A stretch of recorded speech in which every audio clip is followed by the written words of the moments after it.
Bonjour, je suis Myriam Fournier, donc directrice du campus d'AgroParisTech de Nancy.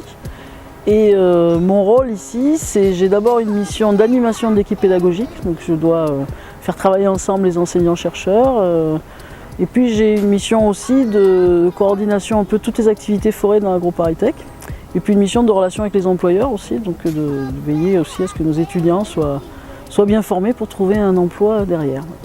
Donc ici vous êtes sur le campus AgroParisTech de Nancy, mais ça fait pas très longtemps que ça s'appelle comme ça, hein, à l'échelle forestière. Donc on est ici depuis 200 ans, pas tout à fait, depuis 1824. Cette école elle a été d'abord école royale forestière, école impériale forestière, école des eaux et forêts, école nationale des eaux et forêts. Elle est devenue l'ENGREF en 1966. Et donc maintenant elle est AgroParisTech depuis 2007 et je pense que dans 50 ans on formera encore des ingénieurs forestiers ici et ça s'appellera sûrement autrement. Voilà. Alors ici on forme à la fois des ingénieurs, des masters et des docteurs. Alors ce qui est le plus connu c'est notre cursus ingénieur. On forme ce qui s'appelait avant l'ingénieur forestier, donc aujourd'hui c'est un ingénieur AgroParisTech qui suit des parcours forestiers. Et dans les parcours forestiers on a des gens qui sont spécialisés dans notre cœur de métier, c'est-à-dire la gestion des forêts multifonctionnelles. On a des gens qui sont spécialisés plutôt dans les milieux naturels, cette fois la gestion des milieux naturels, forêt et hors forêt.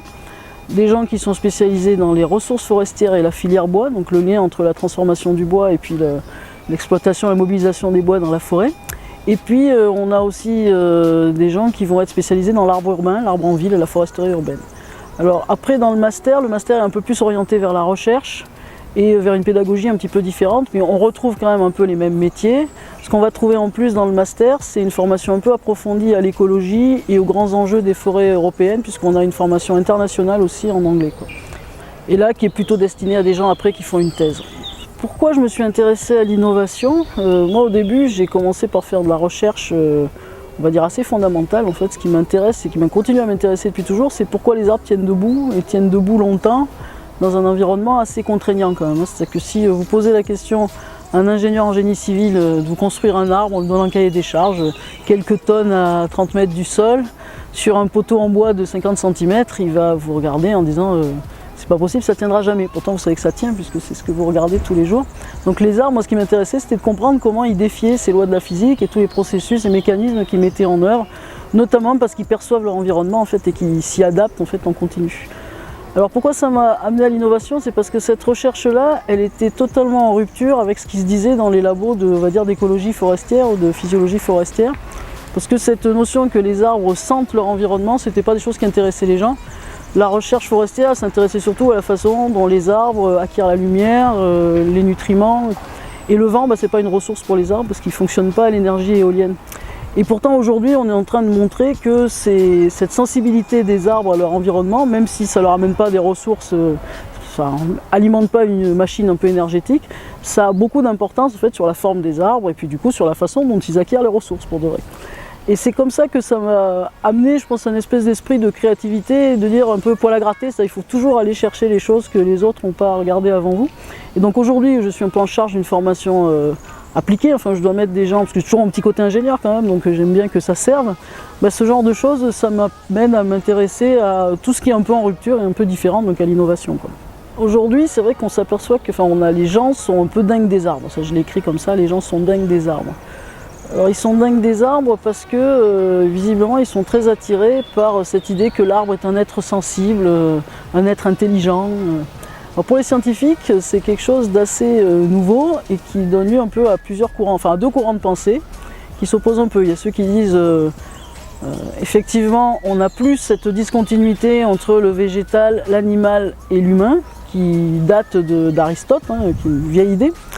Et quand on dit de quelqu'un qu'il est un légume, c'est pas très élogieux, donc on voit bien ce que ça veut dire en termes d'intelligence ou en termes de perception. Ça veut dire en gros qu'il ne perçoit plus rien, il a son cerveau qui est au point mort.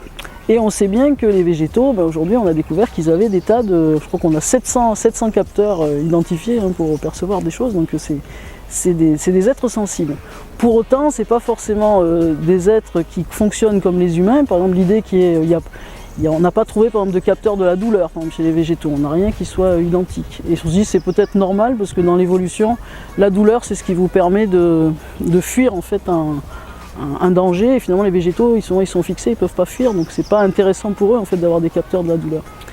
Donc cette idée est assez, ça donne lieu à des débats, et il y a donc des gens qui pensent qu'il faut chercher chez les végétaux l'identique de l'homme, donc chercher un cerveau, l'équivalent de toutes les fonctions qui donnent l'intelligence humaine, des synapses, etc. Et puis d'autres au contraire qui disent de toute façon l'intelligence des végétaux elle existe, mais elle est complètement différente, et donc il ne faut pas faire d'anthropocentrisme, mais il faut les accepter ou les comprendre comme ils sont, et imaginer qu'il y a deux formes de vie.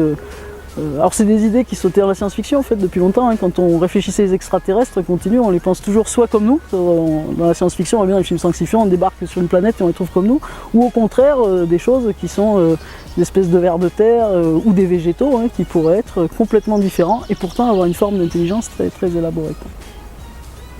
Alors comment je vois l'avenir de nos formations? Qu'est-ce qui change?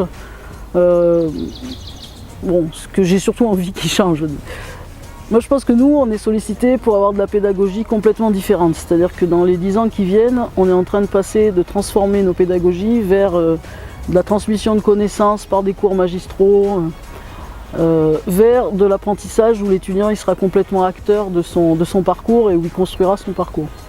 Alors il y a des gens qui vous diront mais ça c'est déjà fait depuis longtemps dans les écoles d'ingénieurs, on a de la pédagogie par projet, etc. Mais je pense qu'il faut aller au-delà de ça. La pédagogie par projet, ça reste du travail pratique un peu plus élaboré mais quand même très dirigé.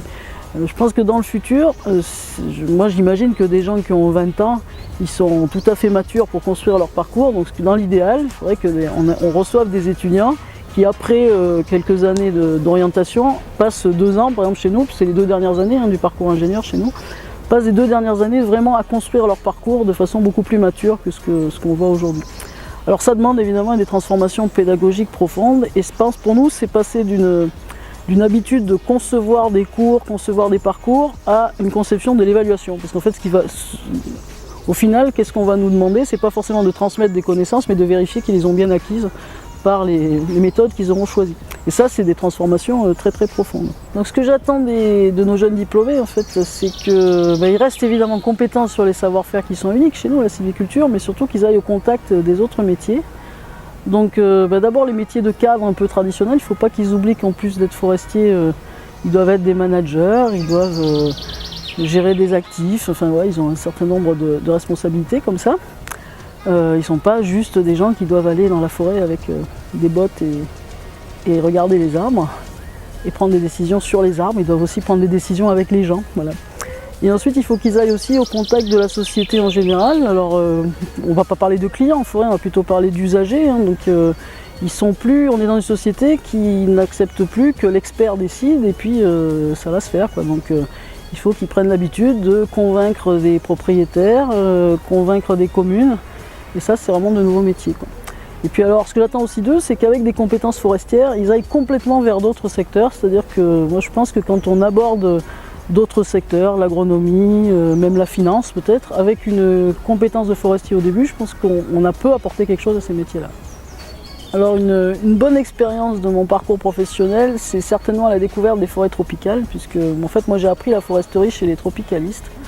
Alors un peu à Montpellier et puis surtout en Guyane pendant longtemps, et même avant d'aller travailler en Guyane, la première fois que vous découvrez une forêt tropicale, moi c'était en Guyane, et ça avait été un choc sensoriel d'abord parce qu'on en prend un peu partout, un choc aussi un peu culturel parce qu'on ne reconnaît plus rien, on rentre dans des forêts, on ne reconnaît plus rien. Et puis il se trouve que j'avais eu l'occasion en plus de participer à la mission Rado-Décime de Francis Allais, donc vous voyez en plus la forêt comme ça sur le haut, puis que vous passez des jours, donc c'était assez exceptionnel. Alors j'espère que les jeunes forestiers, ils vivent des moments comme ça où on se sent, on se dit qu'après ça, il peut se passer n'importe quoi, on a vécu ce qu'on avait à vivre, quoi, voilà.